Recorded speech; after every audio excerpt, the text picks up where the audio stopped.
Welcome back, brand new episode of Squeaky Bum Time, as we like to call it. Keish isn't in the building, he's busy tonight, so we're going a little bit special. I'm calling this the David James special because you are the connecting factor here between, and he's just arrived in the country last night, Jason McAtee, and I think you arrived today, or was it last night? Today, Scott Minto as well.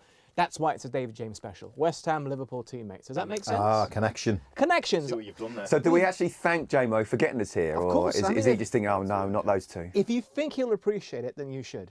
Okay. I appreciate the company all the time, Adam. There you go. Got to say, by the way, as soon as you said Squeaky Bum Time, Jace just went, what? I went, look, no. It's right there as well. It's literally there. Who come up with that title? That was actually me. And what's it like? It's Fergie, isn't it? It's Fergie. Yeah. The title. We went with anything that's popular in terms of footballing the lexicon.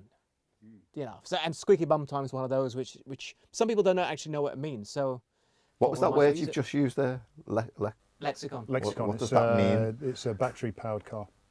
Ah, okay. It's Is it going to be that type of show? No, it isn't. Don't worry. We can only deal in two-syllable words. So okay. We can, yeah. I'm jumping in right now because I need to ask after this is David James special. We were talking off air. You didn't know that people knew about the Mini. No. Do you mind me asking about it? You can ask. It's Okay. out. A bit late If now, it's out isn't it? there, then we're not. I knew about it before, so it must be out there on some level. I I've read definitely knew about You it knew. because I was actually there. Okay, explain to me, and I don't know me what or him? You first, your perspective, and then But you might as well ask him. He was driving it. I want his story, his version after your version, because there's your truth, his truth, and the actual truth. I was going to say, you should hear from JMO and then get the proper story. Okay. Well, to be honest, when I say I was there, I wasn't there for the actual. Basically, the rumour that went round the club at the time, because we were at Liverpool together, was JMO has decided to drive a mini Metro. Well, no, with a mini, wasn't it? It was just a mini Cooper, yeah, into his swimming pool. Okay. That just sounds terrible. In his swimming pool. Oh, how we used to live back then. Not the tennis court, just the swimming pool. Yeah, I think he went round the tennis court into the swimming pool. Yeah, just missed the west wing of the house to get round it. So I lived literally 2 minutes from JMO's, whose partner at the time was a very, very good cook. Okay. And I used to live on my own. So she and JMO used to invite me around for dinner quite a lot, because I loved the food that they used to make. And so I used to be at JMO's quite a bit. And I go round one night and there's a Mini in the pool. So the rumour, I go through the gates. It's getting worse, isn't it? I do the mile drive. Okay. To his lordship's. Yeah, and then I get out the car, the chauffeur takes the keys. The drawbridge comes up. Yeah. He is an MBE, don't forget. Anyway. And I'm like, when did you get that? The MBE, not the Mini. Oh, 2000. I was at Bournemouth, 2012 or 13. Oh, well done. I didn't know that. Thank you. Well done. And there it is, the Mini's in the pool. So it was true. Did you ask him? He was too busy on his PlayStation when I walked in the Oh, house. wow. To be Oh, honest. wow. It was Okay. like, Can I Is just that say, story out there? What I love is, one, obviously there was a Mini in the pool. Yeah, of course. Two, I don't know how many days it was there for, because Jason just said he's come in and there was a Mini in the pool. Yeah. And three, nobody actually brought it up. yeah. That's true. Now do I tell the story? Yeah, now this is your So version of events. the story goes like this. My then cousin's husband. I don't know how these Your relations. then cousin, so it stopped being your cousin. Okay. Oh yeah. Well, I went through divorce, so Okay, in-laws. In-laws, yeah, In-laws, something like in-laws. that. Good friend of mine. We went to get a takeaway in Heswell. Yeah. And as we're driving to the Indian takeaway, the petrol station in Heswell had this Mini parked up with free, big free sign in the window. And my cousin's gone, do you reckon that's free? I said, well, let's get a takeaway, come back and find out. So he pops in, guy turns around and says, no, free de-icer with the Mini. I go, oh, how much was a Mini? He said 100 quid. Well, let's buy it then. So I bought the Mini, drove it home, and the idea about putting it in the pool was that I didn't want a swimming pool with kids because I thought it was dangerous. So I needed to fill it in, and 100 quid's worth of Mini, it takes up a lot of space. So anyway, we kind of drove around the garden a little bit, and then one night with my friends, they decided to let's do it tonight, put it in the swimming pool. So we went down and to the petrol station, filled it up. My friend proceeded to kick the windows out as I was driving home. And then we put it in a swimming pool. That was it, simple. You drove it straight in? No, I didn't drive it. I'm not stupid. Oh, right, okay. We pushed it in. So it wasn't like the Dukes of Hazzard where you... No. This is the whole point. The Mini was bought to fill the swimming pool. Okay. So you pushed it in? We pushed it in. Yeah. Did you not And think about... by the way, the swimming pool was empty. Right.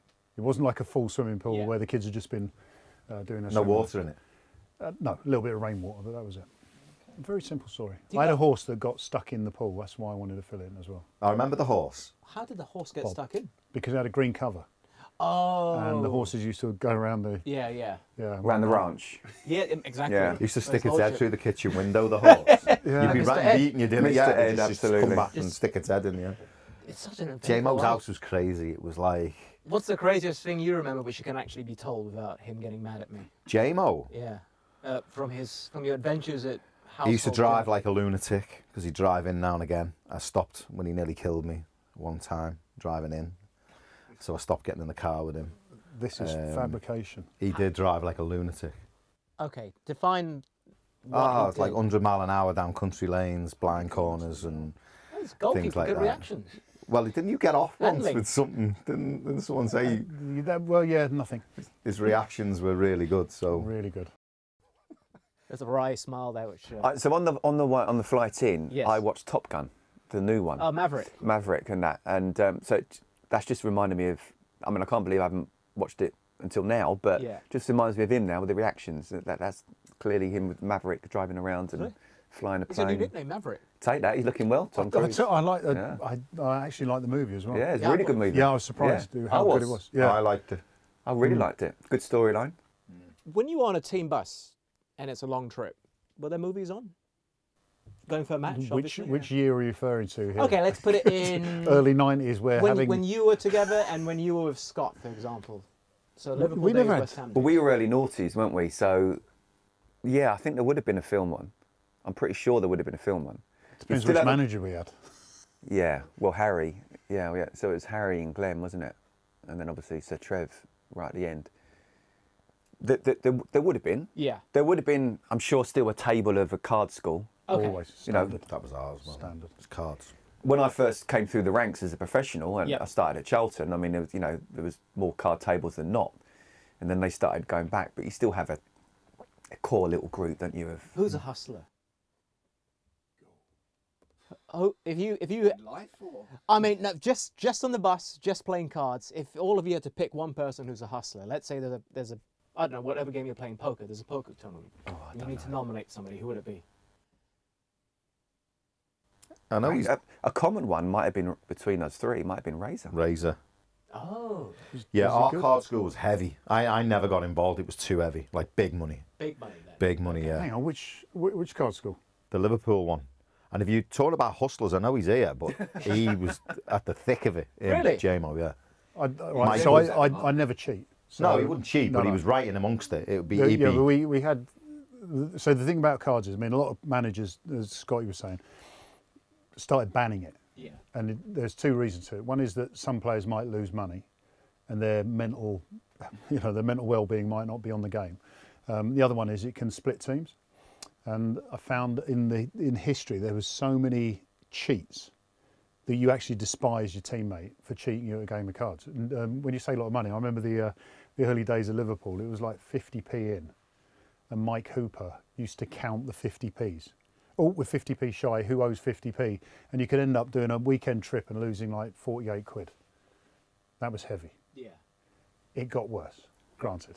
for You, 50 you, grand. you can probably. add a few noughts on that, can't you? Yeah, we don't need to go down. I mean, the whole point, it was affordable, so it wasn't a case that people were doing. But it wasn't for everyone. I remember you had Curbs on a couple of weeks Yeah, ago, yeah, didn't you? He yeah. told me a story, and I won't mention names. It's his story. When he was at West Ham, and he had players who gambling a lot of money, and have ended up having serious problems. So you're absolutely right. One, you can divide A changing room. a changing room, but also the mental preparation of going into a game. Someone's just lost 10, 20, 30,000 pounds or whatever. Yeah. I never got involved in the end because I didn't want to do that. You get some severe problems, not just professionally, but personally as well. I mean, So- we have players, and again, no names. We had a player who would gamble on whether it was a man or a woman, would walk through a door next. Something as small as that. Yeah, or the number on the end of a £10 note was odd or even. That's like Michael Jordan. If you've seen the documentary, he'll bet on anything. He'll bet on absolutely anything. What was that line he said to Gary Lineker when Gary Lineker, they were playing golf, weren't they? And Gary Lineker said, you know, do you want to have a bet on it? Yeah. And he went, okay. And Gary went, how much? And he went, whatever makes you feel uncomfortable. Yeah. That's what he said. It's a great line. I mean, he's Michael Jordan. I mean, he can do what he wants, really. Like he's a billionaire, I think, or close to it. Yeah, probably would be a multi-billionaire if he didn't bet so much. Yeah, true. But he always claimed, didn't he, that he could handle it and he could afford it. So it may be large sums of money, but he was earning large sums of money. I think that's the moral to it. I mean, I used to play, and as long as I don't really like too many people gambling, because most people, like you say, struggle with it, but I wouldn't stop people from doing it if they do it with their means, because it's a bit of fun. You spend money on entertainment, why not entertain yourself with a pack of cards? But when you got cheats, yeah. Whereas with gambling, for me, I always look at that as wasting money. It's luck, really, whether you, I mean, obviously you can study this and that, but I'd rather just have a good all-dayer, you know, an all-night out, where you spend a bit of money on that, but you've got something to show for it. Memory. A bit of a headache, but, you know, a really good day, a really good memory of a really good day. That was really good when the lads would go out, because obviously we're talking about different eras and cultures and stuff, but the training ground, you know, after a good win and a good weekend out, the training ground on a Monday morning with the stories was like... Absolutely. you say that about cultures. When I was managing in India and playing in India, we had the occasional night out, it's like pre-season, whatever. And Bonding session. yeah, and of a squad of 25 players, more than half didn't drink. And they were the guys that were the liveliest, dancing the longest and enjoying the festivities more than anyone else. And therefore you don't need the drink aspect to it to enjoy it. And I think the actual bonding part is so important. As a manager, could you join in? I was always there. Yeah. He arranged the VIP room and everything. If a manager was to join you as a player, if you're out, how is that looked upon in the Premier League, at least? I mean, Gemma, you were a player as well, so Back in our day, back in your day, because nowadays it wouldn't happen. No, but okay. back in our day, it depended on the manager. You know, if he's sort of, and I completely understand the kind of distant relationship on the training pitch. Yeah. What you doing coming out with us now, then? You know. Whereas if he was one of those that was kind of like, you know, quite pally with you on a, you know, and don't worry about that, come on, you know, next game, and just that type of manager, man-to-man manager, then, yeah. We had a nightclub called The Paradox, which was in Aintree. So our cut-off was like Wednesday, maybe Thursday, where you don't bother. Tuesday night was Conti night. So we'd venture to the Conti every now and again. This wasn't every week, by the way. Oh, no, well, talking like it's Never a week with midweek game. It's funny. It's funny you should unless say it was that. straight after a midweek game. Yeah, and then you would be out. Yeah. And we went to the Paradox, which was a bit out of town, and about 6 of us walked in, and Roy Evans was in there, and we literally, it was like a revolving door. We actually walked in, seen him, and just turned and walked back out, went somewhere else. I think the thing is, I mean, what Scotty says is a good point, because I always had an issue with managers being friendly with players. Yeah, that's what I was wondering. Because it shows some kind of favouritism, because they tend to be more friendly to certain players than they do others. And I think in a competitive environment, ultimately we're all competitors, and we talk about teams as if they're constant, but they're not. They're all, as we'll be doing this on the show tonight. When new players come in, other players leave. If you've got a manager who shows a preference, then that causes problems for other people in that position. So the idea of coming out, I don't think it's a problem. Coming out on a night out, so I say. It depends what they do on that night out, because they can sit in a corner with the other coaches, have a good laugh, that's fine. But if they're sort of hanging around with a player or a group of players, then it shows favouritism. Which You can't do that. But even just being in that club as a player, you know he's there. but that depends what you want to do in that club. Well, it depends. But if you're young, free and single, you might want to have a little dance and speak to a few people. Yeah. Whereas, you know, you might be thinking that he's thinking he shouldn't be doing that. Yeah. I'll tell you a funny story. I don't know if you remember this. So Liverpool used to go to Norway. Okay. And there was a famous nightclub called Schmugget's. Schmugget's. And so we pre-season would be hard, and then we go to Norway. Pre-season games would start. We go to Norway. We play something like Bromby or something like that, wouldn't we? Or whatever. Or Norwegian national team. Yeah, the Norwegian national team we played one time. But the bonding session was always Schmoogits. Okay. And it was like a tradition. Yep, had to be done. Yeah, it was like through the generations of Liverpool, this nightclub was, you were allowed to go after the game, and we kind of all went. Yeah. And it was a really good night out. And Gerard Houllier had come into Liverpool, and he was joint manager with Roy Evans at the time. Yeah. So after the game, we're all looking forward to going to Schmoogits. And Gerard Houllier, to stamp his authority, turned around to all the lads and said, listen, there's no night out. It stops. All this culture stops. There's no night out. You go back, you have food, you go to your room, you go to bed. We leave in the morning. And we're all like, and Roy Evans wasn't in the vicinity when he said this. So we get back to the hotel, and we're all talking about whether we should, like, we called it going over the wall, like, should we sneak out? Because Gerard Houllier was quite strict, it was kind of like, oh no, we shouldn't, like. So we're all like mulling around the reception area of the hotel. So next thing, like, Gerard Houllier standing there, next thing the lift's open, he just goes ping, and Roy Evans walks out in his dancing gear and goes, come on boys, we're off. And all the lads got up and went, we're with him. We just walked out. Gerard Houllier was like, what is going on here? Oh. And we went, we all just went. And it kind of like obviously split the camp. Yeah. And before long, that was Did everybody go though? Everyone who wanted to go went. Who wanted to go? Okay. Yeah, yeah. I wonder how the conversation went between Evans and Houllier after There was that. no love lost. So Do you know what though? And obviously we've gone into a much more professional age now, and rightly so. Where the lads are. When I first started playing football, it was can he play? Yes, and can he run? Then can he run? Now it's if you can't run, you've got no chance before you even get to playing. So I get the professional side of things, but you honestly can't put how much importance there is, and which results in team spirit on a night out. Yeah.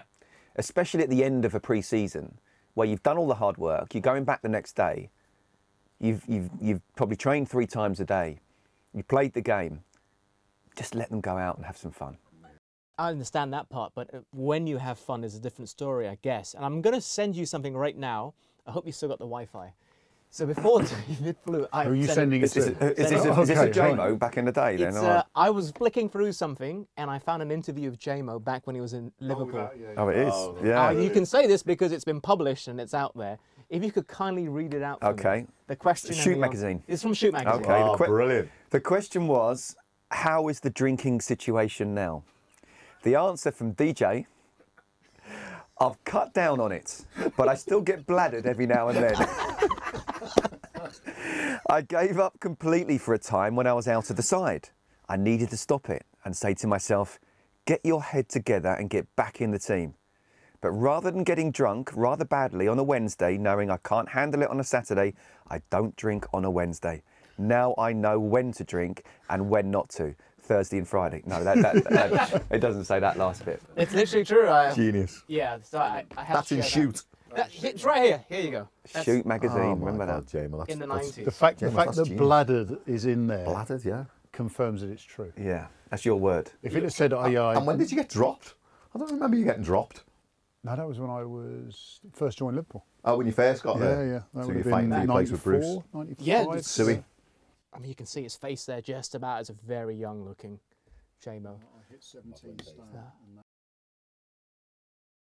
Interesting. I just wanted to share that because I think it Brilliant. speaks of the 90s, right? Absolutely. And where we are now here, almost 20 years since you gave that interview. Yeah, but Scott's right. I mean, you know, some managers, they still let their players, you know, have that bonding session, and it is very, very important. Yep. Obviously, it doesn't get out now. Yeah. And obviously, it doesn't get talked about. It's a bit of a taboo because no one likes it now.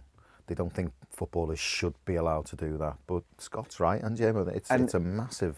Watching Top Gun, Maverick did it as well. So if Maverick can do it, Good for then him. you know, It's Tom Good for him. then it works. If Tom Cruise can do it, then it works. Here's clearly. one for you then. So Ince joins Liverpool, and obviously Manchester United are dominant in the Premier League. And we would go out, and I've said this quite a lot, how we would be buzzing if one of the lads was on TG Friday, whatever it was, Friday. Oh, Chris Evans. Yeah, so if one of our lads got on that show, it's like, whee! FHM, all the magazines, we were in them. You know, some more than others, but like we were buzzing off the fact that we were arguably becoming celebrities beyond football. Man United players you didn't see anywhere. You didn't hear about them going out getting drunk. You didn't see them in magazines. I remember Ryan Giggs, when he first got in the Manchester United first team, Ferguson banned him from endorsements to protect him. So it was kind of like Man United were doing everything in some perfect world. So Ince joins Liverpool. He has a birthday party at his house in Heswall. I think it was Nicky Butt, Giggsy and Scholesy, I don't know. There was 3 or 4 of his ex-teammates. They were so drunk. They're doing knee slides on the dance floor, and I'm looking at it and going, I knew you drank. He completely took this veil off this. They just hit it well. Yeah. But that was the point. The winning. fact they were doing the same thing and being successful didn't mean that what we were doing was wrong. It just meant they knew how to do it properly. Yeah, and when you're not successful, that's when the stories come out. Yeah. Isn't it? When you are successful, they're hidden because you're successful. Do managers have spies though? Sorry, go on. You probably mightn't thank me for saying this story, but it is one of the funniest moments now I think back. Because me and Scott were talking in the car actually, as much as we forgot, we were reminiscing in the car over, and things do come back to you and it like put a smile on your face. We were Tuesday night, Conti night, we were all out and we were all together, and his wife at the time come into the nightclub in a dressing gown. Walk through. And if I remember it rightly, it was like a pink dressing gown, pointed at him and just went home. Like that, he just went out with his drink, put it on the table and just walked out. We were like, God. My God, JMO. It was brilliant. The only person who could tell a 6'4" Armani model to get home. In a dressing gown. Oh my In a God. dress, in a pink dressing gown. Do you remember that? I think it was after a golf day, wasn't it? Yeah, I think it was. I'll be back home soon. Yeah. Okay, moving on. Now he's skipping futsal with me to hang out with his girlfriend and stuff, so times have changed. He doesn't come out as much now. Yeah. He's learned his lesson. He doesn't get Tell you what, bladdered as much. Yeah, he doesn't get bladdered as much. No, that's true. That is true. There are some lessons in social life which will stay with you. Yeah. What was Scott like, though? I mean, he's very clean cut. He's sitting there with his nice shirt. His hair's always good. I even had a shave for you today, Adam, as well. There you go, you see? The stubble's going a bit grey now, so I thought it might not look good on TV. Literally so. a clean cut man. We didn't have a social scene in West Ham. Not No. that I can remember. Or With I that team? wasn't part of it. That team, wow. We had, so again, you know, you look at sort of like, well, again, my first club, Charlton, so late 80s, early 90s, you'd be out on it all the time. Yeah. Tuesday, you'd be a running session, wouldn't it? And then you'd be out on a Tuesday. When at Chelsea, we had a little group, me, Frank Sinclair, there was Jody Morris, although he was a youngster at the time, Michael Dubry, Eddie Newton. So not the Italians or anything? No, It was no, all like- they were all extremely professional. And smoking. Smoking away, yeah, exactly, yeah. No, we'd look at them and say, you know, Luca, you know, look at him puffing away. And he's like, well, look at you drinking, you know, and that's a fair point. I went abroad. They had a lot of fun out there. Yeah. But at the right time. There's a show there somewhere else on another time. And then at West Ham, again, so by then you're talking about 99 when I joined and early noughties, where it was becoming much more professional, and also there were a lot of foreigners around and they weren't living in a concentrated area. Yeah. So it you know, I think you lived in, did you live in Hertfordshire? I lived in West London. West London, right. Northwest. So that would have been a trek to get to Chadwell Heath. Yeah, it's amazing what a nightgown in a nightclub can do. Where do you want to live? Miles away from town. But there was a small group of us that sort of went out. But everyone actually at that time lived different areas. So unless there was an organised night out with the team, we all kind of had our own mates as well. That's not to say we weren't mates with the lads, but just everybody's from different countries, everybody's different ages.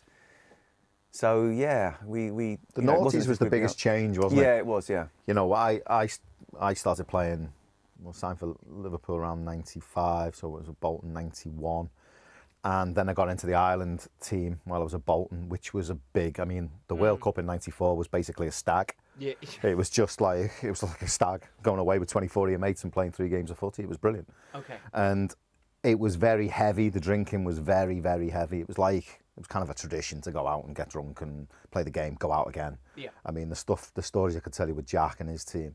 But then the money came into the game, obviously with TV, and then adverts and modelling and all that came a part of the culture of football through the 90s, and going out become quite glamorous. I mean, we were talking about nightclubs in London that we used to go to, and we used to go down to London, didn't we? And we used to Emporium and Legends and Browns and stuff. When Chelsea played Liverpool, we'd make sure we'd sort of go to the same place. Yeah, we'd always book, we'd play against each other, kick And then- absolute, I don't know if we can swear on here, but Yeah, you can say whatever you want. kick out of each other and then go and be mates in a nightclub and stuff. Absolutely. And Legends, Café de Paris, you mentioned, which was like, oh yeah, it took me back.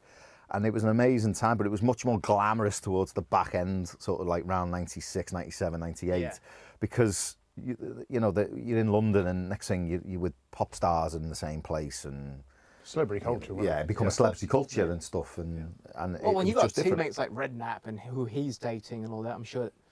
Yeah, we were all at it. Like, I mean, when I say at it, I mean we were all friends with like. Yeah. You know, we all had Well-known famous people. friends Yeah. and stuff. We all knew people. It wasn't just the likes of Jamie and that. Yeah. It was. And the other thing I found as well, it was, and Scott touched on it before about gambling. You know, there was no lesson. There was no one to guide you. Like now, there's people to point you in the right direction, and therapists and psychologists and stuff. There was none of that. You had to learn for yourself. And when you hung out with like pop stars who were going through the same kind of problems or the same kind of stress, it was nice to relate to people that actually knew what you were talking about. It's difficult to play for Liverpool and Chelsea at such a young age, and not play well and lose and get dropped, and that's all the nasty stuff of the game, and you need a release, and it's nice to talk to someone who feels the same pressure. So I think that's why we attracted, maybe become attracted to each other from different sectors and different worlds and stuff, entertainment world and what have you. But it was a great time to play football and be in the 90s. It was such a good time. Were you ever conscious of being seen? I mean, I can't say his name on the show, but I can tell you later. There's a player who's not English, and he was married to a lady at the time, and she had some friends who were very famous actors in the country they're from, and the actor, would be doing drugs openly, like in a restaurant, and he couldn't go out. The footballer couldn't go out just in case they get photographed. They don't want to be seen just in case, so he would always have to keep his distance. Can't say who or anything or what country. I think the thing is, Adam, and I mean it applies today as much as it did back then. It depends why you're going, where you're going. Like the story you said about Chelsea and Liverpool meeting up in a club is you're in a common place from work. Yeah. But if you're just someone who wants to go and have a good time, you don't have to go to the top nightclubs. There's plenty of nightclubs in London. There always has been. You can go outside of London to have a good night. But social media now. Well, you're talking back then. Yeah. But the point, With no camera phones, again, we touched on that coming in. but there was paparazzi, and that was the point. If you're going to China Whites, you know there's going to be paparazzi outside. So in a theory, you go there to get a photograph of you going in. Whether it gets used or not is another thing. Is that what you used to do? Go there, just stand outside. J-Mo, you can come in. No, I'm all right. J-Mo, you can come in. VIP. I just want to... This side. I got a horror. I mean, I won't tell you the whole story, but I went in with an old friend of mine into a club around West Ham time, and we walked in, and there's a light shining down in the entrance to the club, and he went, "Stand still, stand still." Yep, everyone's seen you. Now we go at the bar, and I was like, "What are you doing?" Because that's not me. Yeah. But he's from that kind of. That ilk. Yeah, and then I got photographed coming out of the nightclub, and all of a sudden it's in the paper. Now, I didn't want to do that, but at the same time, I'm in town centre of London, very popular nightclub. You've got to expect it.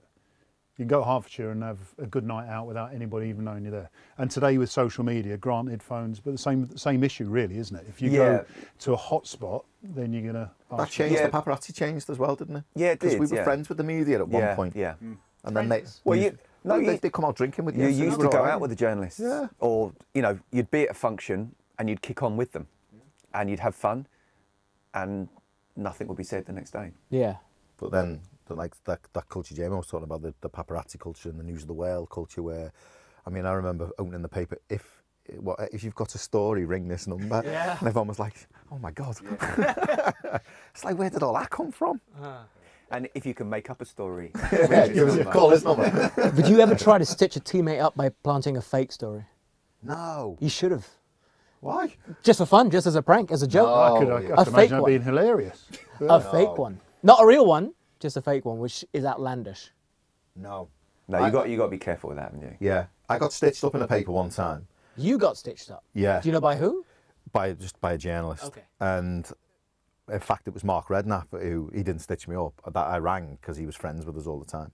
I went, "Mate, you got to sort this out. It's just not true." And the answer back was, "We will, instead of an apology, we will link me to anybody he wants to be linked with. So if I fancied someone, they'd like put Cindy it out Crawford. there. They'd go like, "Geez, McAtee was seen with like so-and-so." Yeah. And I was like, "That's the apology they're going to give." And it's like, yeah, that's the trade-off.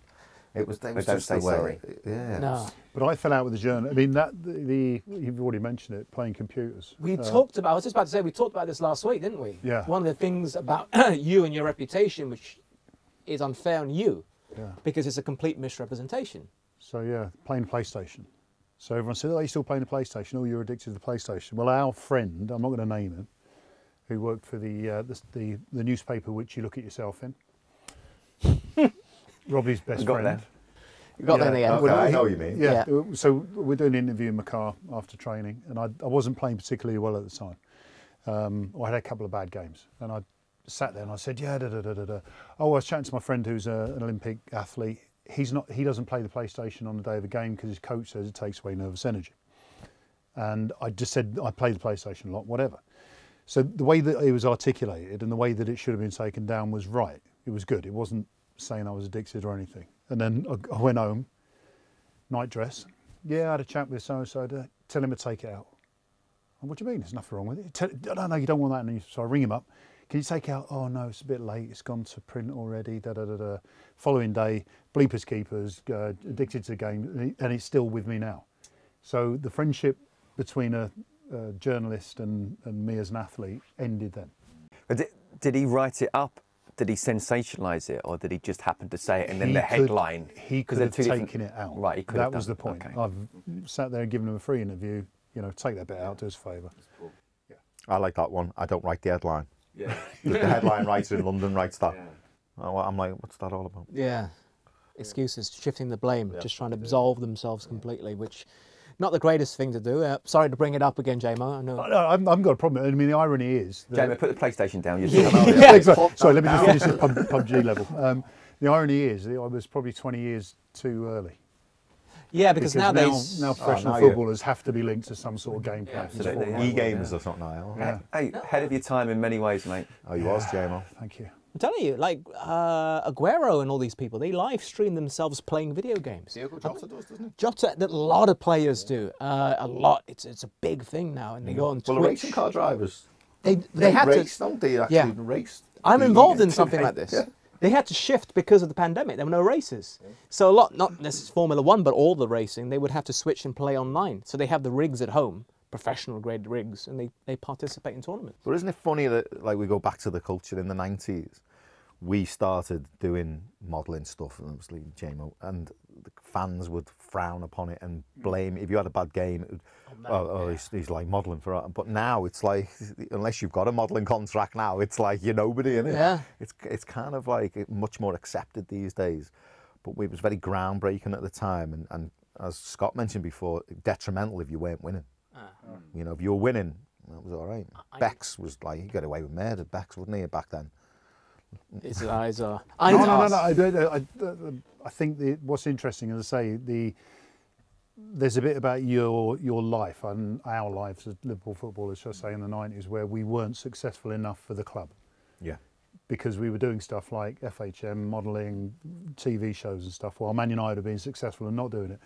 But I think that had we not done that, then eventually it probably would have happened. But we were at the beginning of this football celebrity in a modern context.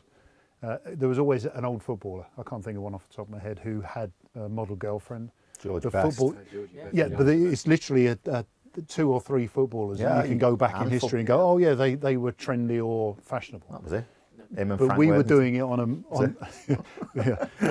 mass, and then, as you say, now it's become standard fare. If you haven't got some kind of celebrity status as a footballer, then you're just a good sportsman.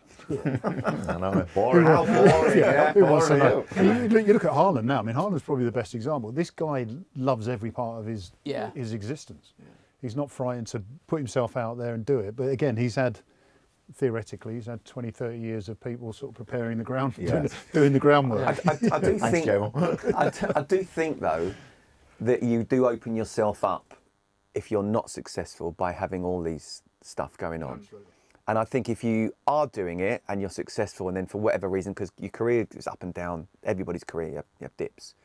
When you're not playing well, you should step back from the other stuff. And I think that shows it might not even have anything to do with it, but it might. You don't know. But also, it just shows a commitment to the fans. This is my number one job. That's a great point. And the problem with it is, for example, the Armani modelling bit. So there's a story was going around that I went up to Roy Evans and said, how much is it for, what's the fine for missing training? He told me something and I went, yeah, I have the money because I'm getting paid for that. It never happened. All I did was said, Roy, I've been asked to go to Milan to do the catwalk. We've got a day off tomorrow. Is it okay if I go? And he said, as long as you're back in for training on Thursday, then do it. So I went, literally walked down the catwalk twice and then came back home. But the problem was that everyone thought I was doing a catwalk every day of the week. Everyone thought I was doing photos every day of the week. And the photo shoot was one day. It's kind of there a bit like now in social. But that's the thing, Scott. So the lads at the moment, you're seeing, I know Aguero, he's not playing, but Aguero every week is playing a different game on social media. It might be a one-day photo shoot where they're just releasing the clips later and later. But the perception is, that guy, all he ever does is play on his foot. Why isn't he scoring goals? Why is he not, maybe? Sorry, I sod all that. Well, how was that, walking down the catwalk in Milan? Did you practice? No, oh man. You practice? No. Wow. Talk about being in the wrong... Oh. So I've walked down and because Armani's catwalk's a straight walk rather than a turnaround. Were you in your undies? No, I had a pair of black jeans on. Yeah. No top. So I've walked down. No top, and of course. Yeah. The thing was, I wasn't chiselled. I was just... Oh, Gemma, you were... Back then I wasn't. Specimen. And I've walked down the other end. It was as high as 4% body fat. I was considerably more than that. But I've got to the other end, gone through the curtains, and there's a proper model, chiselled. And I looked at it and went, I need some of them.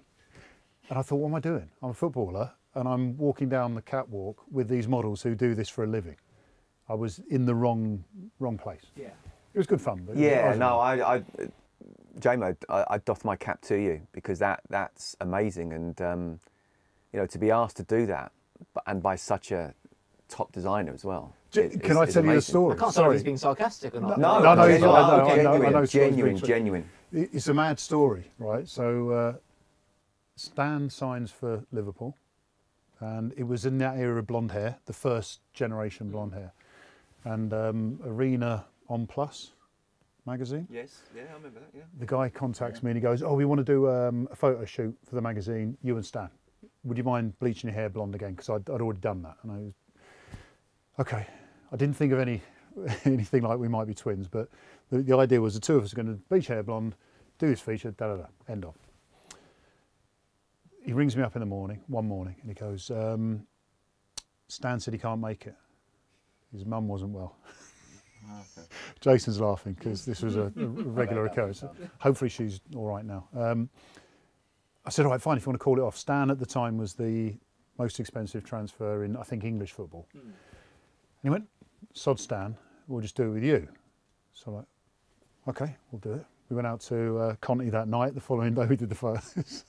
Conti had to get back in there. And we're in a car park in Liverpool. Norman Watson was a photographer. He's doing press-ups and sit-ups before he takes photos. And he's getting me to kiss football and do all this silly stuff. So I'm thinking, all right, fine. However long later, I get this message, we like the photos, we're going to put you on the cover. Wow. And the only reason I did it is because I didn't want to be a model. I thought, well, if someone's asked me to do something I don't want to do, why not? It will be a laugh. Armani's press agency picked up Arena on Plus and went, oh, we like this guy. Will you do some photos, and if they're any good, you can do a campaign.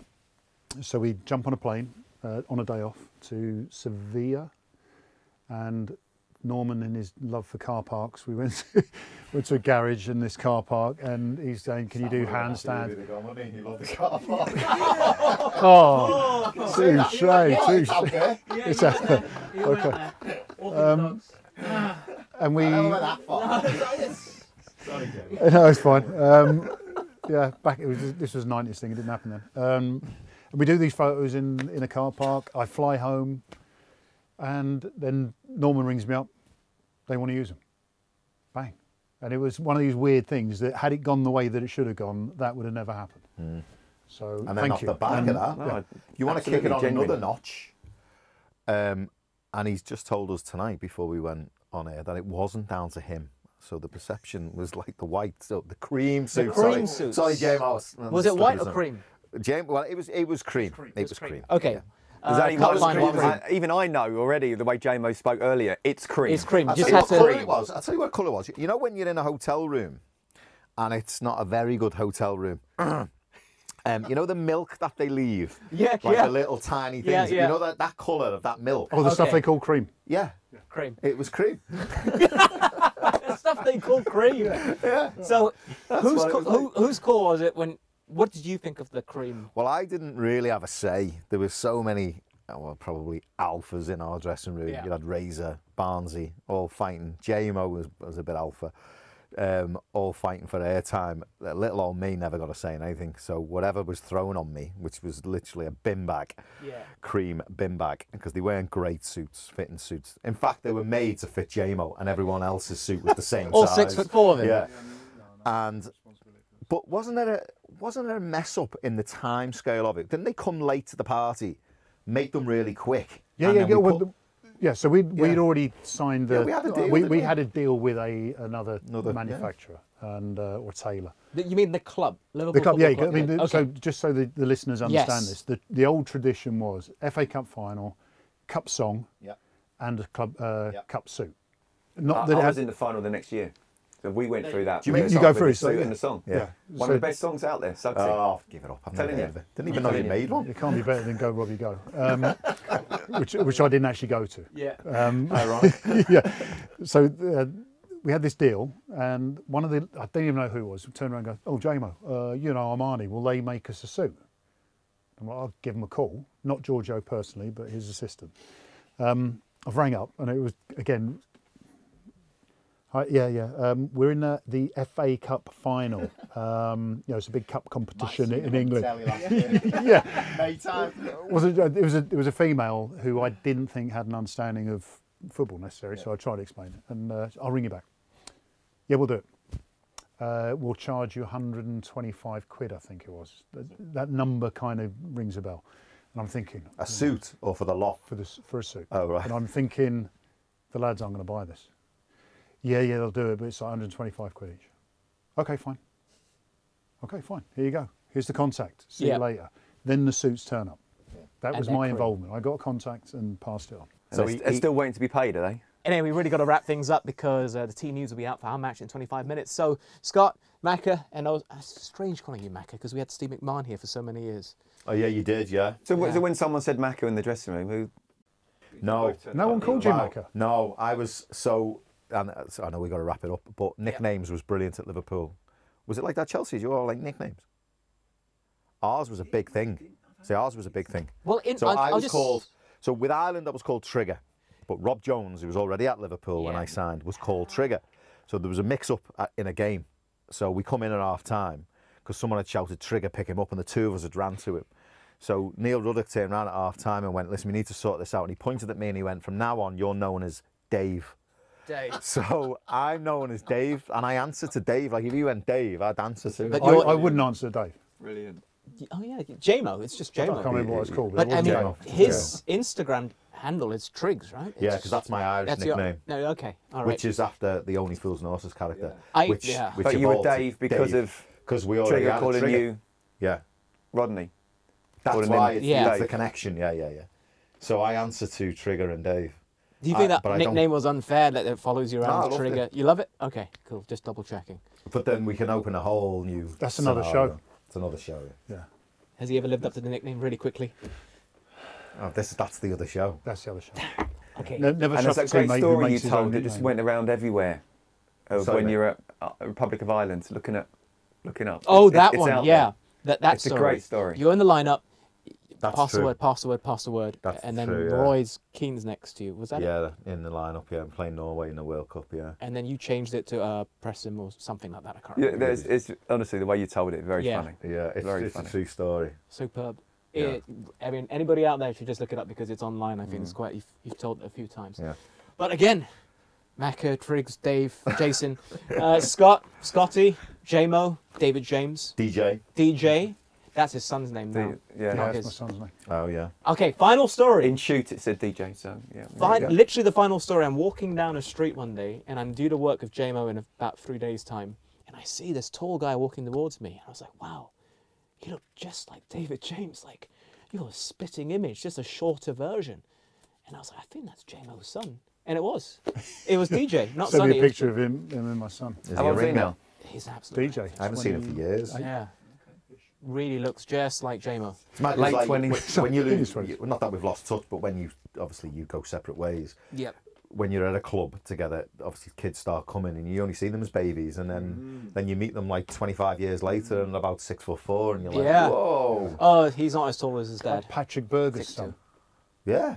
He's another one who I comes mean, to he's a games, man. isn't he? I mean, the thing is, he is a man, but it's like Patrick Berger's son's a man. I mean, I'm like to J-Mo's kid, DJ, last time I've seen you, Yeah. your dad was driving a Mini into a swimming pool. Quite literally. Wow, there we go. Full circle. Well done. Brilliant, Macca. Quite. I Brilliant. love that. Okay, we're going to wrap it out for real. For real. Squeaky Bum Time, out for the week. Back again soon. Thanks.